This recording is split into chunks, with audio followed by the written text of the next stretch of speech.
From Tally to Cali, It's time to wake up. Wake up! Wake up! Warchant.com is your ultimate Seminole sports source. And this is Wake Up Warchant, presented by Vitamin Energy. The vitamins. The energy. Now here's Warchant.com's Aslan Hajavandi And Corey Clark. Wake up! What's up, everybody? It is Wake Up Warchant. It's live on YouTube on a Wednesday night. Welcome on in. Coming up on today's show, we're probably going to talk about the quarterback. Probably going to talk about Memphis, or we're probably going to talk about long-term aspirations of this program and its coaching staff. I'm Aslan Hajavandi. That's Corey Clark, senior writer for Warchant.com, the ultimate Seminole sports source. Also one of the top 10 salesmen in the company. Am I? Yeah. So okay, that's good to know. Put that on the mantle here. Well, month of August, rather. We're only 11 days in to this one. Thanks for being here. Hit the thumbs up. Certainly would appreciate that. Subscribe to the website. Get to read all of Corey's awesome columns, insights, things of that nature. And also everything Ira does, all the recruiting stuff, everything you need to know, ongoing ACC litigation, things of that nature. We got you covered as well. Shout out to Tom Lang doing the court duty this morning. Thanks for being here, everybody. Vitamin Energy, obviously. Warchant BOGO, the promo code, buy one, get one free. VitaminEnergy.com. No sugar. How do you get all the juice? Well, it's caffeine, 260 milligrams, all natural. Gets you going, gets you buzzed, gets your pumps really good. Let me take the sour apple as well. Corey, how are you, man? Great. Thanks for asking, buddy. How are you doing? That's the real question. Oh, I'm good. Pretty solid, man. Actually, I'm not, man. A little bit nervous about this game coming up. So somebody asked the Memphis coordinator, they're like, what have you seen on tape from Florida State's defense that, that you're respecting, that keeps you up at night? And the guy's like, well, first off, nothing keeps me up at night. Okay, nice. They're like, oh, look at this guy, a little big for his britches. Humble him, Mike Norvell. Humble him. So, yeah, I've been at practice the last 2 days. They mixed some stuff up on Wednesday. We saw the return of Donut Wednesday, where they roll out those big, pylon donuts, and then, you run into them and you tackle them. And I know a lot of people are like, well, that's not the same thing as tackling, Aslan. It's like, well, man, that's about as close as you're going to get to the real thing in a football practice in the season, where you don't want to be banging up your own guys. So a little bit of that, usually they do that kind of perimeter drill, like where they work on screen passing and perimeter blocking, Corey, and then they're doing the offensive line and defensive line going up against each other. They save that until like the end of practice, pretty much. They did some 7-on-7 or 11-on-11, did that, and then went into scout work. So they're pushing the buttons, man. They're trying to have the fun, play loose, all that sort of stuff. So we'll see how it goes. I'm a little bit skeptical right now, but I'm sure you'll shine some light on throughout the next hour and make us feel a little bit better about our fortunes. Oh, I don't know about that. That's not my job anyway. I can't make anybody feel better about this. I mean, I just think, the law of averages says that eventually a pretty talented football team will play well. But as we talked about in yesterday's show, this offense has not scored over 30 points in 6 straight games, not counting the Georgia game against FBS schools. And that needs to change very, very quickly. And they need to start scoring a lot of points. I'm going to keep harping on it. I know I'm like it's a drum that I'm banging. It's a dead horse I'm kicking, but it's got to be better than this. You've got to figure out a way with all that money you pay to that offensive staff, and quite frankly, some money you spent on those football players. You've got to be able to look better than this, and it's concerning that you don't. But reset. You got to reset. You restart. Have a good game this Saturday, and let's see where the season can go. Amen, brother. Tim Young says the Memphis coach trash talking today. Let's give them a reminder of what this team should be. We talked about this off air earlier on the day, Wednesday. Anything catch your ear listening to Ryan Silverfield, the head coach from Memphis, talk about this upcoming game? Yeah, I mean, I don't know what the trash talking that Tim Young is talking about. He did say they would come out swinging. They're going to come down. They're going to Tallahassee, and they're going to come out swinging. But what did catch my ear, which was it's just troubling on so many levels. He was asked during his Monday morning press conference or Monday afternoon press conference, whatever it was. Essentially, he was asked, how do you keep your players focused with Florida State having the start they've had? Like, how do you keep them from not overlooking Florida State? And it's like, what world are we living in where the Memphis head coach in week 3, really week 2, is being asked about worried about his players overlooking Florida State. That was troubling enough. Then his answer sounded like the answer Norvell would give last year talking about the Wake Forest game or something, where Silverfield's answer was, look, we tell these guys all the time, it's college football. Anybody can beat anybody. Just look at Northern Illinois and Notre Dame. So the Memphis coach is acting as if his program, in that instance, in that context, I'm not putting words into his mouth, Memphis is the Notre Dame and Florida State is the Northern Illinois. You sure he didn't mean it the other way around where he's trying to tell his guys we've got a chance? No, because 100%. The way he said it, the way he meant it was, we can't overlook anyone. He's like, those guys lined up against Troy and thought Troy was the best team in the country. They thought North Alabama was world beaters. That's how we ingrain in them not to take every opponent seriously. That's where the context was. So he was saying, basically upsets happen all the time. Just look at Northern Illinois and Notre Dame. And I promise you, he wasn't referring to Memphis as the Northern Illinois in that scenario, because the question was, how do you not overlook Florida State? And then he said a lot of nice things. Look, they're really talented. 79 players back from last year's team. Didn't mention that I guess 20 of them are walk-ons, but 9 all-ACC players, 2 of them are kickers, whatever. He didn't go into great detail when he threw out those numbers, but I don't think he was being disrespectful. It just caught my ear that was even a conversation between the Memphis coach and the Memphis reporter, and I hope that pisses Norvell and the players off, because it should. It's crazy that he's being asked that question and giving that answer in that context. But it's where we are. Florida State's 0-2 and has scored 34 points total in 2 games. It all can change in one game, though, right, Corey? I mean, how much credence do you give to this bye week maybe having some sort of, calming effect or reinvigoration for the team? Or is that just kind of hoping against, I don't want to say hoping against all hope, but probably a little bit of a Pollyanna? Yeah, man, I don't know if I put much stock into the calming effect. It needs to be a reshuffling of the deck and some schematic changes is what needs to have happened in the bye week, because it won't be calm at all if you go 3 and out on your first possession. It'll feel just like it did in the third quarter of the Boston College game if you go 3 and out on your first possession. So there won't be any calmness. It will be an angsty, nervous, kind of bordering on angry crowd if the offense looks like it has through 2 games through the first quarter. So I just hope he's made some schematic changes and figured out a way with the talent he has on the roster. Not saying it's an overly talented team, but he does have talent with the skill he has on this roster, with the players that he's coaching. Figure out a way for them to move the chains and then finally find the end zone.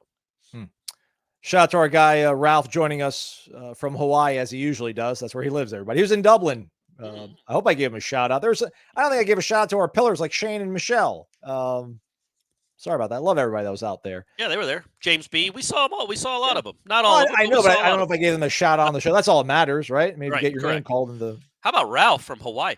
I wonder. I think I asked him. I had some stuff to drink that night. I think I asked, or maybe I was still hopped up on goofballs from the flight over.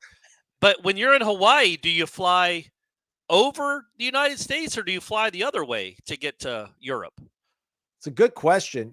When I went to Bali, I went from New York to Hong Kong and then to Bali. We literally flew over the North Pole from New York. Ralph, answer that in the comments. Yeah. Did you fly east or west? Did you fly over the United States or did you fly over Asia? Yeah. Our guy Danny C is asking for our thoughts on Norvell's reply about the marching Chiefs after practice on Wednesday. For that, I'll go ahead and pull up the video. We can all listen to this one together. Ira asked Coach Norvell this after practice. Wait a second.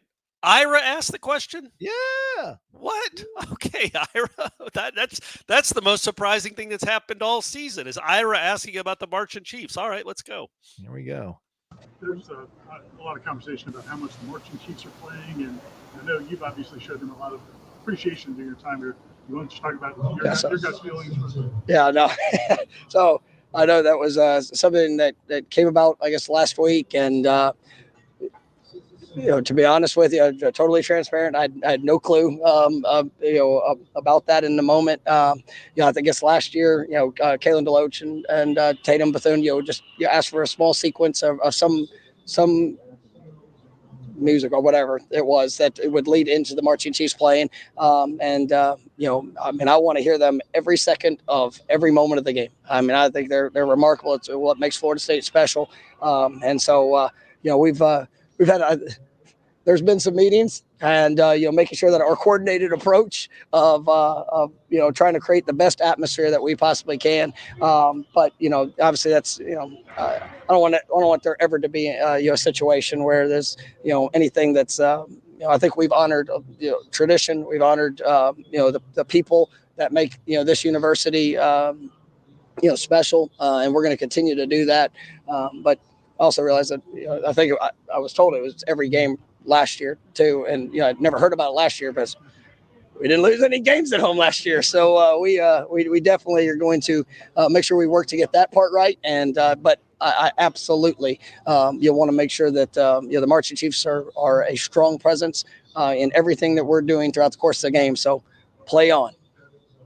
All right, thanks, Coach. All right, thank you. All right, we're gonna have That was the most like jovial and down to earth that he's been in a long. I'm not talking about this in like a long time. He was it was good to see him be like a human being for once. Coach, get off the I got to be serious all the time. You can smile sometimes. Yeah, and it's good answers, fine answers. I'm okay that it was Deloach and Bethune. Like they earned some bonus. They earned the right to at least ask. I hope they didn't demand. They didn't earn the right to demand it. But again, I keep coming back to he's right. It didn't become an issue last year when they were going 13-0 and won every game at home. And we're not. Trust me, we'll get to real football. But I don't feel like it was as incessant last year as it was in the Boston College game. Like it was every down. It was not just third down. It was every down, and it was really loud. And maybe it just felt louder because you had 20,000 less people in there because of the construction. Maybe it bounces off those pillars differently. But yeah, not the pillars that we love, the actual pillars in the stadium. But yeah, it was a good answer. It's crazy that Ira asked it. I thought Ira didn't want any part of that conversation, and then he's asking the question, man. Good for you, Ira. Ralph says that's right. It was situational awareness. Norvell did. Norvell, yes, he said he didn't notice it, but yeah, he's dialed in. But I do like that he had a reason to smile and at least be kind of carefree in a moment. So he went Hawaii to Vancouver to Dublin. Our guy Ralph back to Hawaii, and then on the way back, Dublin, Frankfurt, San Francisco, Hawaii. Okay, so he did fly over the North America. Yeah. All right. I don't know my globe real well. I'm kind of like Kyrie Irving in that way. I'm not even sure we go all the way around. It might be flat. Maybe you can only go that way. The Donahue twins, specific to Corey, inquiring about Alex Atkins' availability, him not being there. Does that have anything to do with the offensive struggle? It doesn't help. It's hard to quantify. It's hard to know because we're not privy to those conversations on the sidelines, how much he's inputting with play calling, because I think there are times where somebody like Alex Atkins could tell Norvell, we can't block that. We can't block it. So quit calling it. And Norvell would respect it. I don't know if Gabe Fertitta has that same authority to tell Norvell we can't block it, or would feel comfortable enough to say, call this because we can do this. They feel good about this. There might be some interaction like that that's missing. But at the same time, as I just pointed out, the offense was struggling last year, and Atkins was at every game. The offense started in more. When I say struggling, I mainly mean the running game. The running game is horrible this year so far, and it was not much better last year. It was better because you had Trey Benson and you had a quarterback that could move a little bit or a lot. But I don't. It's hard. It's just hard to quantify. We don't know what those conversations are like on game day. He is there during the week, but those in-game adjustments, those in-game subs. You would like the guy that knows that position the best, which is very, very important to the success of a football team, is the offensive line. You'd like them to be able to be there to make changes or, just analyze things in the moment, and it's not being done. It certainly doesn't help. I don't foresee when he comes back, they're going to look like the 2000 Rams, but I do think it's probably problematic. Let's go to Sky Ninja. Again, the party started with $10 in the jar. Thanks, Sky Ninja. Thoughts on Tony Tokars? Alex Atkins, Randy Shannon? Question marks. Seems to me these positions have underperformed taking into account rather, Tokars did not develop Travis. Well, and he coached him for 2 years. I would say yes. I would say that Jordan Travis's best years came with Tokars as his coach. Now you could say Dillingham got him primed, but Jordan Travis in 2022 to me looked different than Jordan Travis in 2021. But then if you want to play that card, and I get it, and it's a fair question, he didn't develop DJ either. So how are you going to blame him for DJ struggles if you don't give him credit for Jordan's successes, right? Like DJ's not being developed in year 5 if Jordan wasn't being developed in year 3 or year 4. So I do think, so to that being said, I thought he did a fine job with Jordan Travis, clearly. Look at those names, man. Could I sit here and say any of them have done well? Right. The offensive line has not been good through 2 games. The linebackers, it's not just that maybe they're young or some of them aren't overly physically gifted. They don't seem to know where they're supposed to be some of the time. So Randy Shannon certainly hasn't done a bang-up job. And then, the quarterback hasn't played well. So, there's at the end of the day, like, these guys get paid for their players to perform. And if they don't perform, sometimes, yes, it's just the players. You don't have great players. Well, why don't you have great players? Why aren't you at least getting the most out of your players?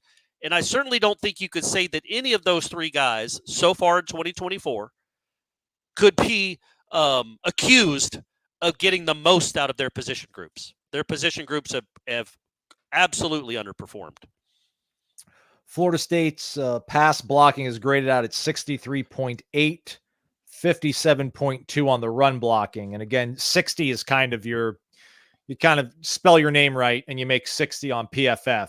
So obviously pass blocking hasn't done a lot to get more kudos, and run blocking has not done enough to even maintain that starting kind of point. So it's tricky, man. I don't, there's dynamics in play with Alex Atkins and his, job security for him, I think, to where, he kind of took the fall for, this entire, recruiting impropriety, or whatever you want to call the NCAA putting infractions on Florida State for. So I wonder if you feel a little bit of, you kind of owe him into, I don't know, that's not the right way to frame it, but I just wonder how much that's going to affect the way that he is kind of going to be evaluated. But it's bizarre that, you brought back, you thought like 3/5 of the offensive line, but Robert Scott still isn't all the way right, seemingly. Yeah, but you saw Jeremiah Byers. You saw Byers and Maurice Smith and Darius Washington. So you still had 3/5 of the starting offensive line.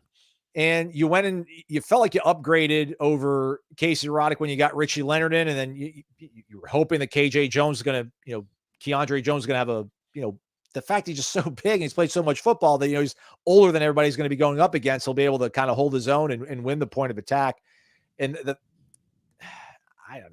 when you put fingers, the offensive line's been the biggest surprise shock. Like, I don't know if they're underperforming based on the amount of talent they have versus other positions, but when we felt like, just in terms of them being prepared and having the right tools to succeed, very shocked that they're underperforming. Yeah, and look, we're through 2 games, so it's a small sample size. And other than the right foot of 2 fifth-year seniors, nobody has performed well. So you could line up every single coach that's on the staff, GAs included, anybody, the film, the quality control analysts.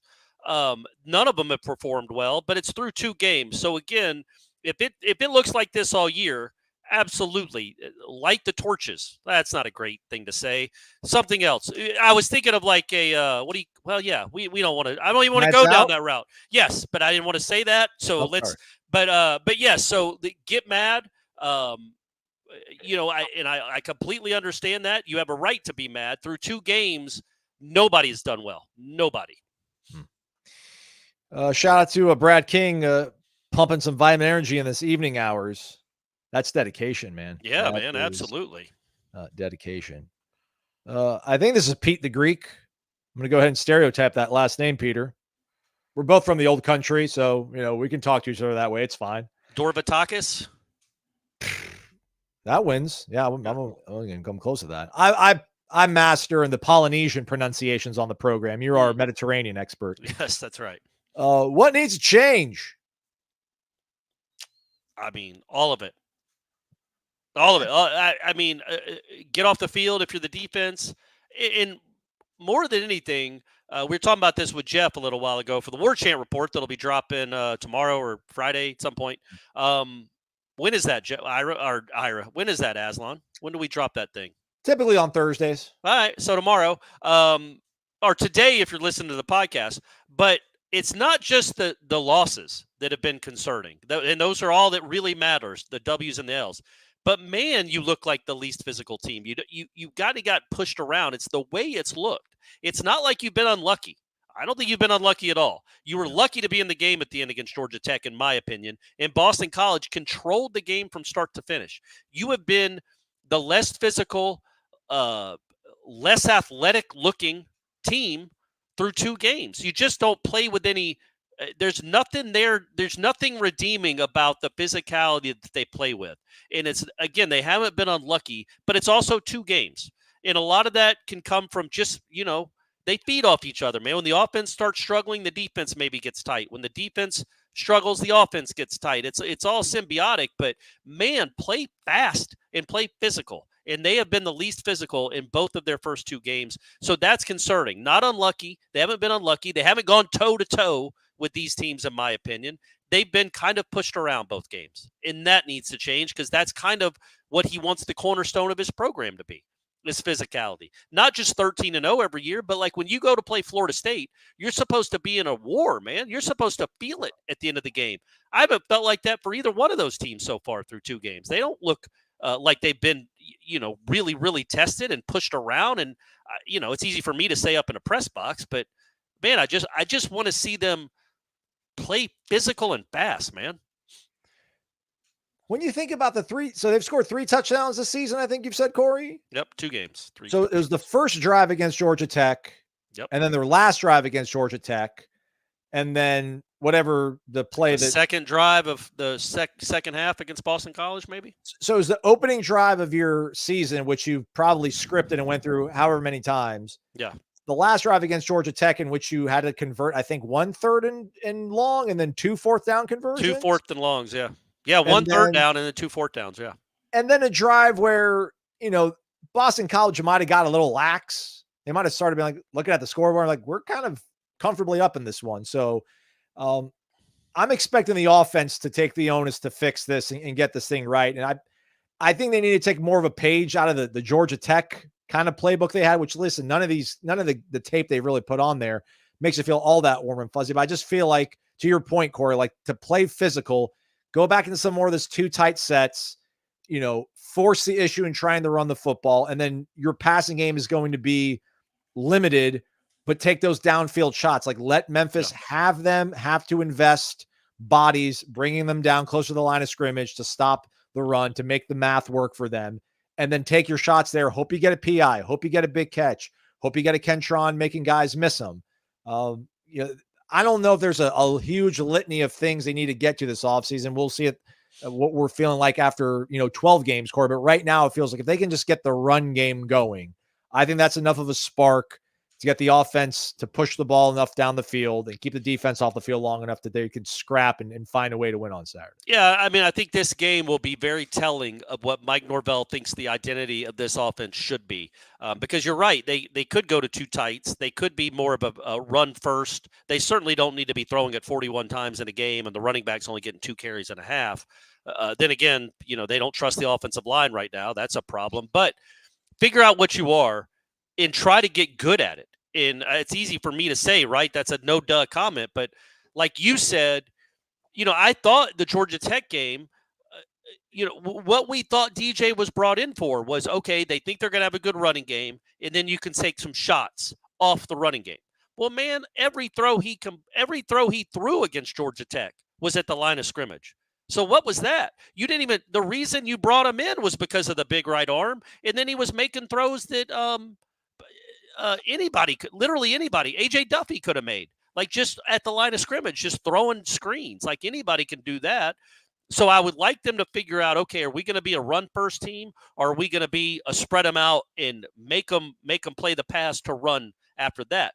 But we'll know what Mike Norvell thinks of this offense because he's had 9, 10, 11 days to prepare for this game by what they look like on Saturday. You know what I mean? Like if he comes out and is like, I'm going to be physical, I'm going to be committed to the run, then and if he's not, if he comes out and does the exact opposite, like he did against Boston College, we'll know he just doesn't think they can run the ball, not even against Memphis, which will be very disappointing and frustrating and saddening. All right, so 27 pass attempts. 3 of them were 20 or more yards down the field. So that's what I mean when you're taking shots. I think you're going to have, somewhere between like 3 to 5, and you're going to need to hit on 2 of them. I don't want to see that much perimeter screen game stuff. And I get that's what they did at Georgia Tech to try to spread them out a little bit and then bunch up and pound them on the interior with the 2 tight ends. But you're gonna have to go a little bit more than just simply, ping pong into the outside. But yeah, those 3 to 5 deep shots that he's going to probably take over the course of this game, I would imagine, like connect on 2, man, and then let the run game hopefully land the plane. Just connect on 2 this season. That'd be nice. I don't even, there's so many letters on this guy's name. King Hollinshed, maybe Hollinshed, I bet is what we're going with. Yeah. I like vowels. I don't know why vowels got to get left off. I find it hard to believe, he says, that Norvell can turn this thing around until he finds a quarterback. He's had 4 years to find a replacement for Jordan Travis, and he could not do it. Sky Ninja says, when has Norvell ever recruited a star quarterback? This is me just honestly being curious. Yeah, I mean, he was at Memphis, so it's hard to recruit stars there, but he did have good quarterback play there, guys that put up really good numbers. But again, it's a fair point. I don't know why. Yes, there were obviously mistakes made in recruiting and an evaluation when it ain't like Jordan Travis's graduation was a surprise. You knew 2023 was it. You knew you had him. Like I would say at the beginning, like midway through 2021, after the North Carolina game, or maybe the Syracuse game. Did they play Syracuse? Yeah, the Syracuse, North Carolina. They went and beat Boston College up there.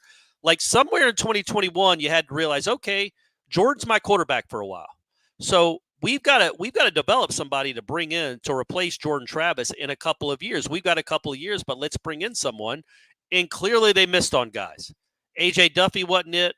They didn't believe in Rodemaker after he was here the whole time, right? Yeah. And they didn't believe in him. And then I think they think these 2 guys are too young. But yes, clearly mistakes were made where when Jordan leaves, you don't have somebody to immediately step in.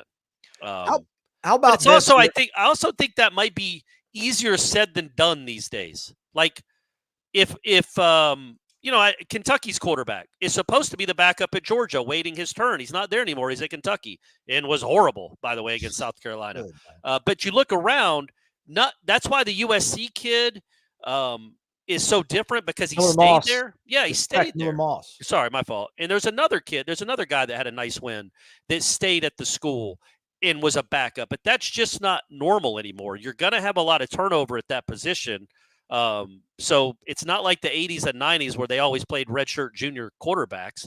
At the same time, it's absolutely fair to criticize the quarterback development and evaluation. Let's see what these 2 guys are. I do think if these 2 guys aren't it, then yeah, man, you got a problem. You've recruited at that point 5 or 6 guys. None of them have really panned out for you, and that is the most important position in sports. And it's like you can't really be anything of consequence at all in this sport at any level if your quarterback play is subpar. You're just not going to do it.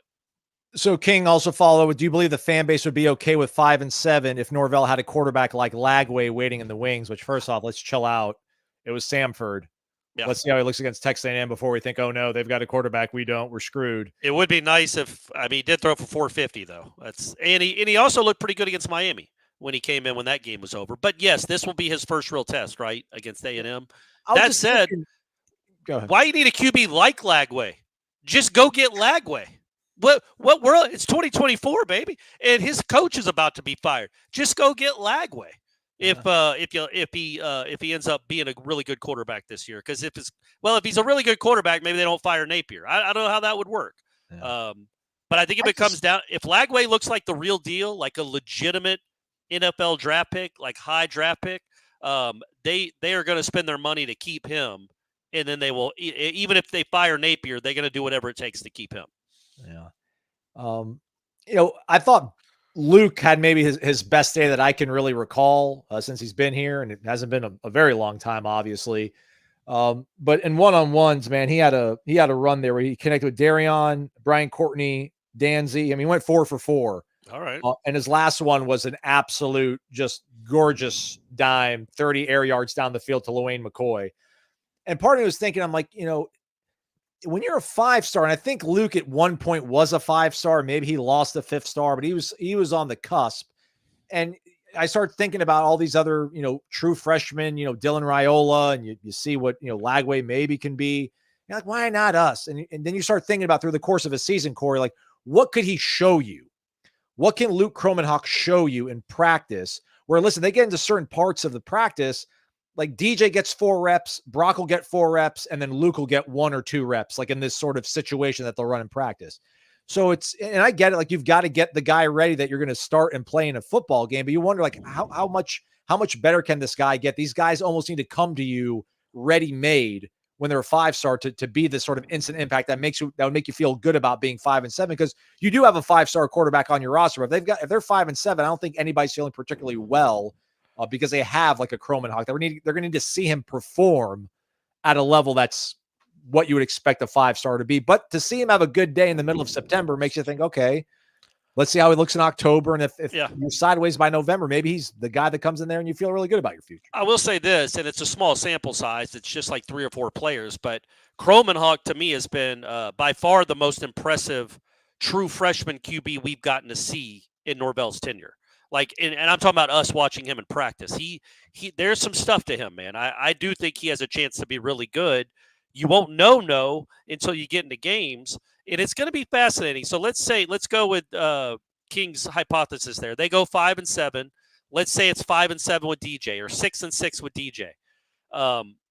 It's going to be really fascinating what they do in the offseason at the QB position, because you can't. I don't know if you go back to the transfer quarterback well if you believe in Kromenhoek, and there's no reason not to believe in him yet.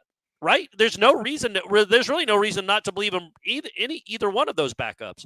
But you also wonder, what did they have to do to give these coaches reason to believe? But they'll both be sophomores, which will be, I guess Kromenhoek could be a redshirt freshman. But you'll know more, I think, by that last practice before the Florida game about your QB situation than you do right now.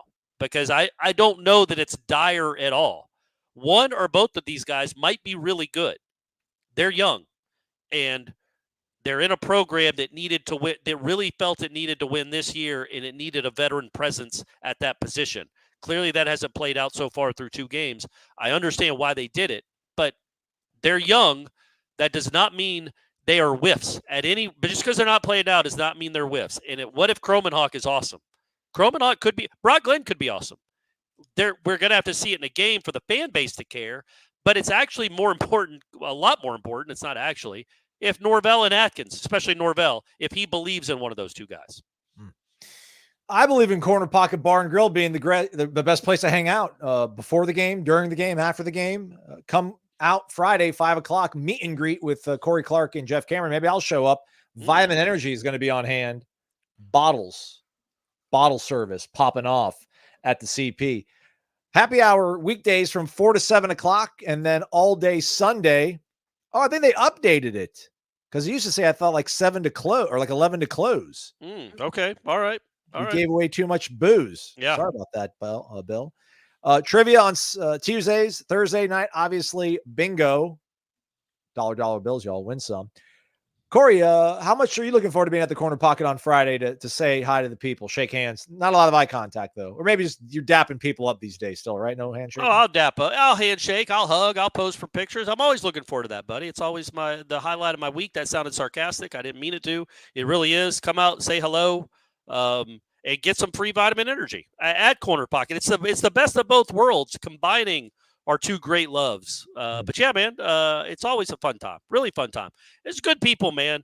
You know, when I say, I know this is a Corner Pocket read, I get it, but it all is intertwined because Bill, the owner of Corner Pocket, FSU guy, Nole grad, FSU lover, all his friends are Nole grads, most of them anyway. And it's like, and all the people that come to Corner Pocket to say hello from all over the country, certainly all over the region. Like, I feel for you guys, man. I want y'all to come not just to meet us, but go watch a good product. And that's why sometimes I feel for all the people that spend the money to come to the games, sometimes having to pay ridiculous amounts for hotels, whatever. It's man, it's so much fun when they're good, and I really do feel bad for you guys when they're not. So hopefully they'll turn this thing around. Amen, brother. Corner Pocket Bar and Grill, cptallybar.com, the website, 2475 Appalachia Parkway. Tom Hortner's here, everybody. Do you expect the defensive line to finally come close to the hype versus a traditional type quarterback? I do. Yeah. I mean, we thought the D-line would play better than this. As Aslan's pointed out, thankfully, multiple times in the last couple weeks, I was not necessarily sold on the middle of the line being great because we hadn't seen it from those two guys. We'd seen good and we'd seen great in practice with Darrell Jackson, but we had not seen them work together. But the defensive ends have just been non-factor against these two types of offenses. Lola Hay has been the best one, at least he was against Georgia Tech. But yes, I do think that I just want to see what that looks like when they know they're getting to rush the quarter. Number one, get them in passing situations would be great. Predictable passing situations would be wonderful. But yes, I do think that they'll by the way, Tom, there's an E in that Corey. There is. I'm sorry, Corey. I mean, I didn't want to pop it up because I don't like. Oh, it's fine, Tom. Eric Angel spelled my name Asian. That could be just a typo. But because I used to think that was your Twitter handle was Asian Hodges. I thought it was Asian Hodges the whole time until I actually met you. So I do think they'll be better. And if they're not, if the defensive end still can't create pressure when it's not Castellanos or Haynes King, and the guy has 3 or 4 seconds to throw, that's going to be a real issue as we move forward. Jason Brown over on the Instabook or Facegram, whatever Bill Belichick called it. Corey, I think you might it's Corey, everybody. It's fine, Figure everyone. It's fine. I'm used to it. The Clark has no E. The Corey does have an E. I think you might be the only one to agree or speak on this, but did Jordan Travis get Mike Norvell out of bad play calls a lot? And was he angry a lot last year? And was it because of the play calling? Yeah, it's a fair question. I don't know that he got him out of bad calls a lot. And I also think when we think about quarterbacks actually making audibles, like actual audibles, like this is an off tackle play. Now, no, I'm going to take a shot with my tight end over the middle. That most of the checks that a quarterback makes, right, Aslan, is which side to run to or which side the play is going to go to, not because of the defense. What's the strong side? What's the weak side? Where might the pressure be coming from? I've got to make a blocking adjustment because I think the pressure's coming here. It's all this stuff that makes the great quarterbacks great, knowing that. Actually saying, actually changing the play call to a hot route like Vince Vaughn and Wedding Crashers, I don't think that happens all that much. It's more about getting you into the right play, as in the right part of the field. Or, a lot of times it's an RPO and they're making it up on the fly. An RPO isn't like Jordan changing the play, but he might see the look and think, well, I got to run into this. This is a look I got to run into. And then as the play's called, he could have passed it.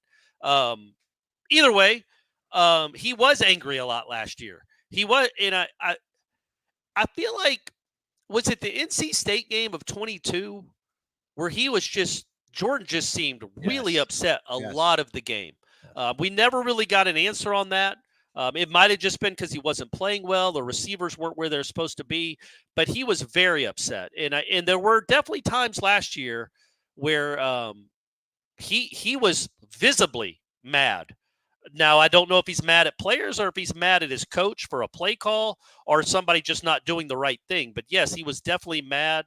Again, it's not. I don't think Mike Norvell, and it's a fair question again. I don't think Norvell is a Jordan Travis wonder.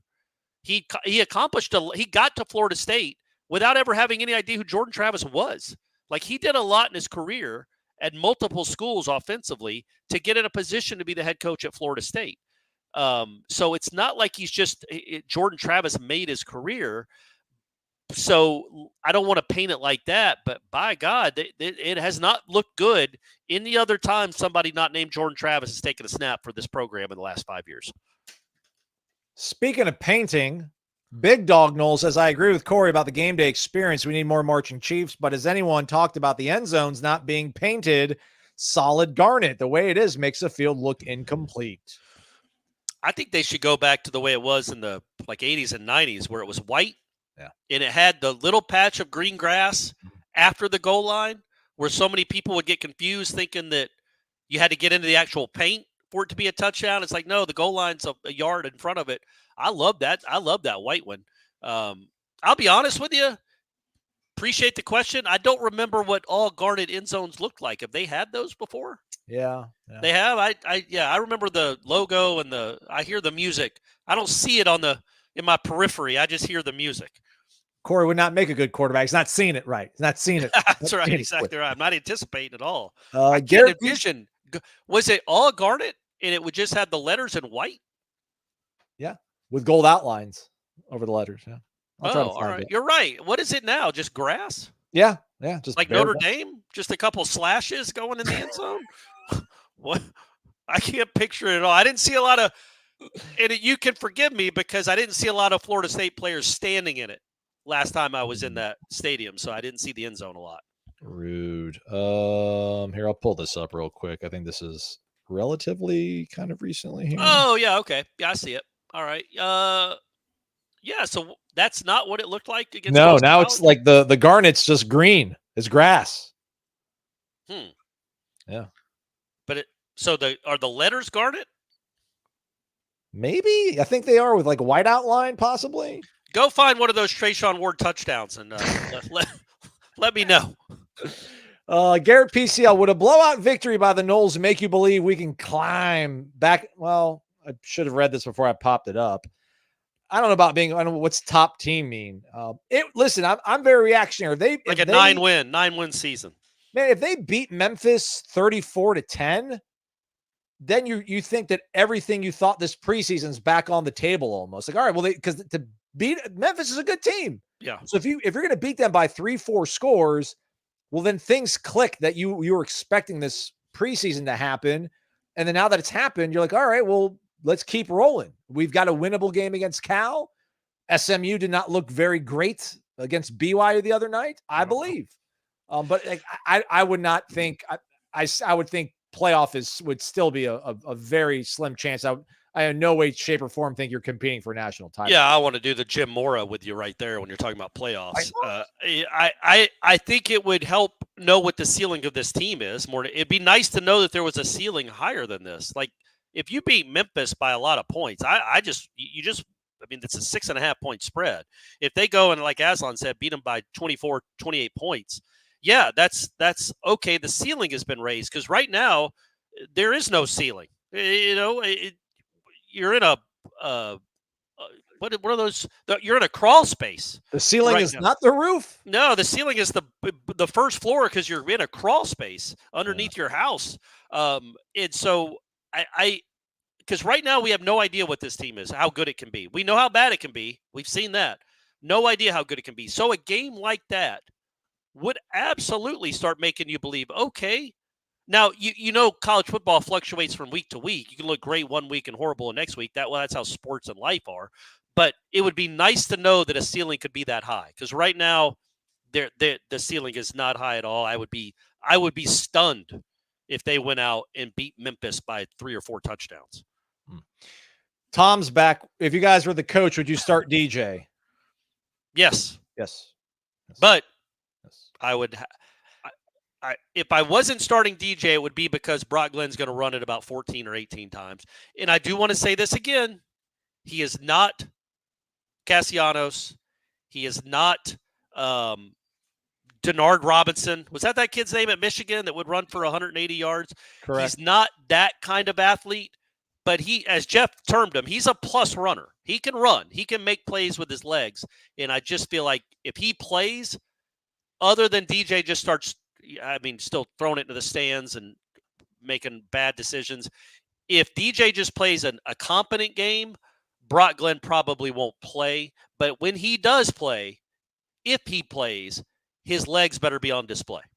I mean, I'm trying to find a photo of the football field with the end zones the way they are, and I'm not doing a good job of it. Chris Sessions, though, asked, why doesn't Norvell scheme our guys to run wide open? Like Sark and Lincoln Riley in Texas and Southern Cal, our offense, USC, our offense looks forced. No huge holes for running backs to hit. Yeah. Well, I would say that, Darion Williamson got wide open in the back of the end zone and throw wasn't there. And Lawrence Philly was wide open on a third down that would have converted your first drive of the game. And that was dropped. And I'm not trying to pick on these guys, but there's been moments where things have been schemed up to be open. I don't know what I don't know what Sark's hit rate is. I don't know what Lincoln Riley's hit rate is to where it happens 15 times in a game. But also, hey, man, this quarterback's played a lot of football. Kind of knew what you were getting with him. And you thought that you probably could make him a little bit better than what he's been, and you haven't been able to so far. So I kind of get that. Yeah, it's a complaint I used to have about Jimbo before Jameis, was that so many times it just seemed so painstaking to get first downs, to move the ball. Like it would be, you'd have to at 3rd and 12 and you get 13 yards, or 3rd and 2, you get a 2.5 yard run and you move the chains. But it always seems so hard at times. And then all of a sudden, I like the Garnet better. Whoever asked that, absolutely right. I don't know if that was Tom or not, but big time Nole, I think, or big dog. Okay, Nole. yeah, you're right. I don't like that look at all. I like the Garnet better. It just seems so anguishing. It's like a dentist trip to try to get to grind out first downs. And it would be nice if people were schemed open more. Now you got to hope the defense makes a mistake. You also got, again, we talk about the problem with them tackling, and it has been an issue. They have not been a good tackling team. They also have not been a good tackle breaking team.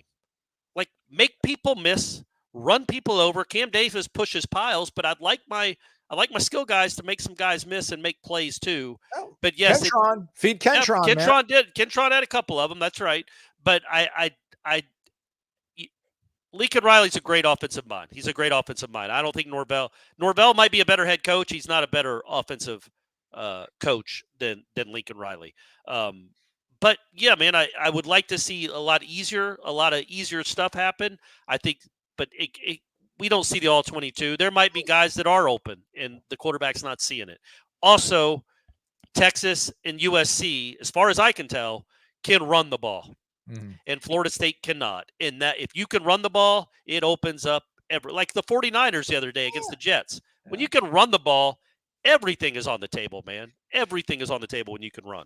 Oh, hey, man, I love Lincoln Riley. He had the number 1 overall pick in the draft, and he did not win nearly as many games, or his offense did not look nearly as good as the guy that went 4th round or 6th round. Where did Jordan go again? Maybe 5th round, but I don't know if I'd say that. I think USC's offense wasn't the problem last year. That's why I said Lincoln Riley has a track record of being a really good offensive coach. I don't know that he's a good head coach, though, because usually his teams are not fast. They're not physical on defense, which is half the game.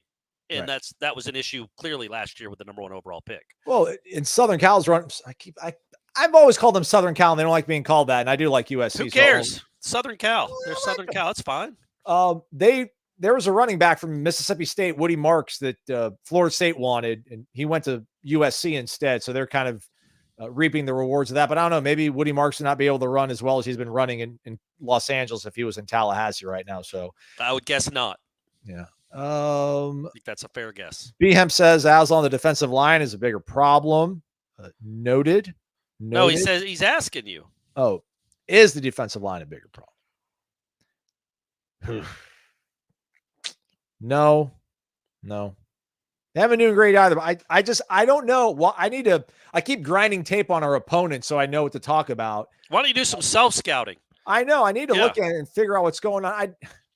There was a play against Georgia Tech where, man, I thought I included in something that we did on the podcast, but one possession, you had a tight end in motion that tripped, and he was going in motion, and he was going to be kind of like a lead blocker on a run play. He trips. You end up losing. You only gained 2 yards on that play. You probably would have gained 5 or 6 yards. Man, there was a play where 2 guys were pulling. It was a tight end and a guard, and you had numbers in your favor, and you had 2 guys pulling. but somehow they shot the A gap. Like they went right over like Maurice, and you ended up like you had everything in your favor. You had numbers advantage. You had your guys pulling. Some guy shoots a gap, and you end up losing like 3 yards on a play where everything was set up for you to gain a bunch. So it's been the offensive line. It feels like I really can't say it's been the running backs not finding holes. I don't think there's been a whole lot of space created. But then Norvell said that, sometimes you've got to be able to create space, and sometimes you have to be able to make things happen when it's even not there. Yeah. So you can't coach, like Jimbo used to say, you can't coach every yard. Yes. That's not what you can't coach every yard out of these guys. Some of them have to just get some yards on their own. Yeah. Man, I've been worried sick. I haven't slept well in a while, Corey. I just, I don't know if it's the anxiety of the season, just the fact there hasn't been a lot of sun out, but I've been worried sick, man. I've been worried sick about where's Ray Pereira. Ray Pereira's in the house. Where's Ray at? And then Ray's like, we here. We in here. Let's go. Ray Pereira's here, everybody. $200 in the jar. What? I said. What? The man. Our guy over in H-Town. Hopefully he's staying safe. I know there's a hurricane apparently barreling towards Louisiana, so maybe some of the bands are hitting our guys out there in Texas. But Ray's the man. Good to see him here. Greetings to both of us, he says. On assignment in Biloxi. Oh, well, shoot, you're kind of in maybe a little bit more of harm's way. So I was going to say he's closer to it. Yeah. When's the next Biloxi trip for the Clarks?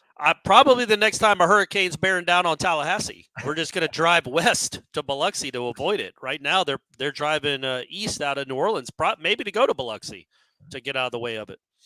Ray's a successful, handsome man, and you don't get that way by being a scaredy cat and flip-flopping and not having backbone. He says, I still have faith in Norvell, but would like to test the other quarterbacks. Go Noles.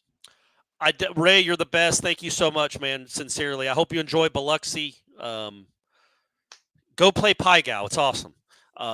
They'll teach you. It's fun. You'll have a good time. You won't lose a lot. Well, you clearly have money to lose, but you won't lose a lot of money at Pygao. You can sit there and just have fun and get your free drinks and play for a long time. I will say this: if they lose this game and don't look good doing it on offense again, there needs to be some real serious consideration, probably past that point, of just seeing what you got with the two guys.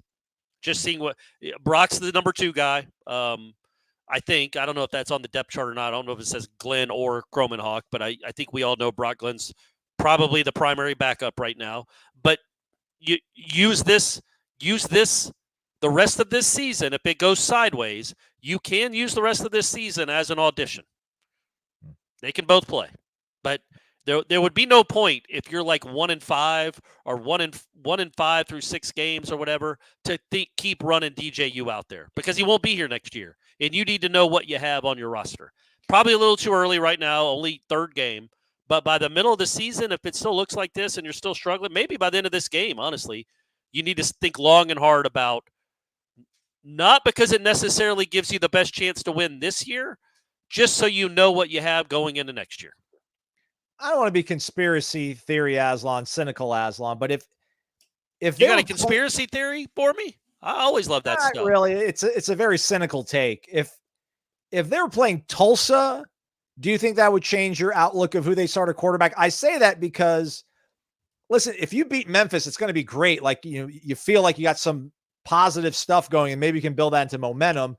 But if you don't beat Cal, like if you can only win one of the next 2 games, I'd rather it be Cal so that you actually win a conference game. It feels like you don't want to lose to your former team. So you're going to keep riding with DJ. I just feel like if they maybe were playing another a group of 5 team, that there wasn't some sort of like emotional added kind of edge to it. Maybe this would be a good game to like let Brock go ahead and start and see what happens, and then bring DJ in if maybe he can't give you something special, because man, you got to win conference games more so than beating a G5 team, but it is the G5 team that you left to come to Tallahassee. It's also a good team, and I think are they 25th in the country? They're ranked, yeah. They're ranked. Yeah, so it'd be a big top 25 win for Norvell under his belt. But no, I think if it was Charleston Southern, I think you would go into it with a plan for Brock Glenn to play, not start, but play.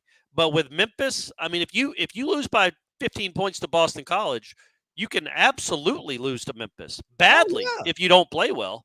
They can put it on you. just use it as like, I mean, it's a number 25 team in the country, so there's like no shame. I just think it's too early. Again, we'll see what it looks like, man. At some point, you will have to pull the plug if it continues to look like this. But it is 2 games. It is too early to just say we're rolling with we're doing our youth movement at quarterback. You did bring the guy in for a reason, and if after 2 games you're like, nope, that's done.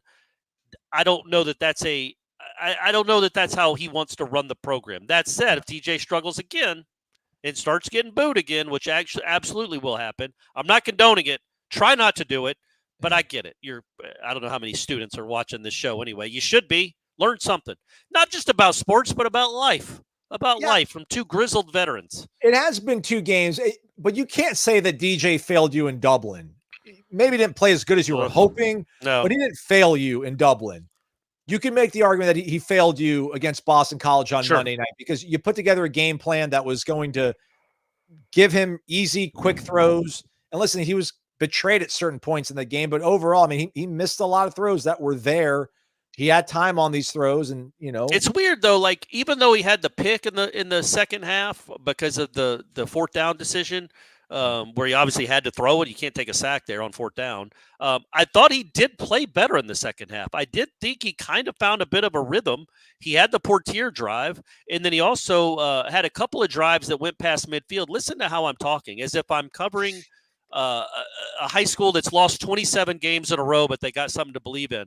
But legitimately, I did think he looked more comfortable in the second half. He made some better throws, and then he got killed by like a personal foul, derailed a drive. Yeah. I think 2 bad penalties really hurt them in the 4th quarter, where it felt like he had found something. But then I said that after the Georgia Tech game. I'm like, he found something in the last drive against Georgia Tech, and then nothing carried over. But they keep having penalties in practice too. Not like a plethora, but like there was like at least, I think there was 3 procedure calls in the 2 days of practice I was out at. So those are still happening, unfortunately. But yeah, to your point, he was 8 of 21 in the first half. And then he went 13 of 21 in the second half. Was probably, I don't know what they did on the first drive. That first drive but he was probably like 12 of 19 after the first drive for a touchdown and probably 140, 150 yards. Like I did think he looked better, but that was, I don't know that carries over because I thought he looked good at the end of the Georgia Tech game, and then he looked shook at the beginning of the Boston College game. Although, again, got to reiterate, he threw a nice pass to Toafili, and the kid looked like he had never tried to catch a ball before. And Toafili's a really good football player. Really, he made a lot of really big plays for this university. So that was bizarre. He had Morlock drop a couple of passes. Like, he didn't get a lot of help either. And they have absolutely no running game to speak of. Again, that's why if I was going to make a change, it would be because we have to figure out a way to get the running game going, and that might mean we have to have an athlete at quarterback. All right, last question on the way out. Sorry we couldn't get to all of them. Shout out to you, though, again, Ray. Love you, buddy. John Martin says, are you guys expecting the offense to look better with both the return of Hakeem and playing a G5 defense? I'll add some context. He has been practicing this week, and in the 11-on-11, towards the end of practice where they were working on some red zone stuff, Corey, DJ and him did hook up for a touchdown. So okay, Hakeem. And it was yesterday on Tuesday, it was Morlock caught a touchdown. Everybody went and mobbed him. It was Hakeem catching the touchdown on Wednesday that like gave everybody like a big surge of energy and such. Right. So that could help, right? Yeah. I mean, I'm glad he's back because it's not, again, I don't think he's going to be the savior. He's young. He's barely played college football games. He's not going to be the savior. He could be really awesome by this time next year, and he needs just reps. He needs experience. So again, much like you might have to do with the quarterback, it'll be good to get somebody like Hakeem experience in competitive games, which is all they'll be, I think, this year. They're not going to be blowing out a lot of teams. So it's good that Hakeem is back because he might be the future. He's got to get better. He ain't there yet. I'm not predicting he's going to have a Randy Moss type effect or a Keon Coleman type effect on this football team this year. He ain't that good yet, but maybe one day he can get there, and it starts with games like this. And to answer the question, could the offense be better? It almost by definition can't be worse. I mean, it could. You're right. It could get shut out. but it almost by definition couldn't be worse than what we've seen through 2 games. So I do expect it to be better. Will it be good enough to win? Who knows? Find out on Saturday, noon, ESPN. We'll have you covered the entire way. Meet and greet Friday, 5 o'clock, Corner Pocket Bar and Grill, Jeff and Corey. Pre-game show, 9 a.m., Jeff Cameron, Tom Lang. Meet and greet day of the game, Saturday, 10 a.m., Hotel Indigo. Post-game show, Gene Williams, Tom Lang, 10, 15 minutes after the game. Warchant rap. Warchant rap going up, probably 2 or 3 hours after the game, Yeah. sponsored by Vitamin Energy. Yeah. Corey Clark at Corner Pocket, probably 3 or 4 hours after the game. It's all going to happen, everyone. It's all going to happen. Jeff Cameron show, 3 hours as well. Yeah. To fill your days, everybody. So be sure to check him out as well. Check out warchant.com. Plenty of stuff going on over on the website. We'll have matchup analysis with Matt Lasser breaking everything down with the Memphis Tigers. We got one more show left in us. It'll be a mailbag. All of our subscribers, we love you. By the way, the over-under will be tweeted out on probably Friday. Currently right now, Corey, 90% of respondents have taken the over on the Brock Glenn snaps at half. Okay, all right. A lot of hopeful thinking. Hopeful thinking. I gotcha. Thanks to Sky Ninja. Thanks to Ray Prayer. Thanks to all of you for being here. We really appreciate it. It's always awesome that we can come out, hang out, talk Noles, take some really good questions, have some good conversations. Hit the thumbs up if you had any fun at all today. Not even on the show, just period. He's Corey Maslon. Thanks for watching, listening to Wake Up Warchant live, presented by Vitamin.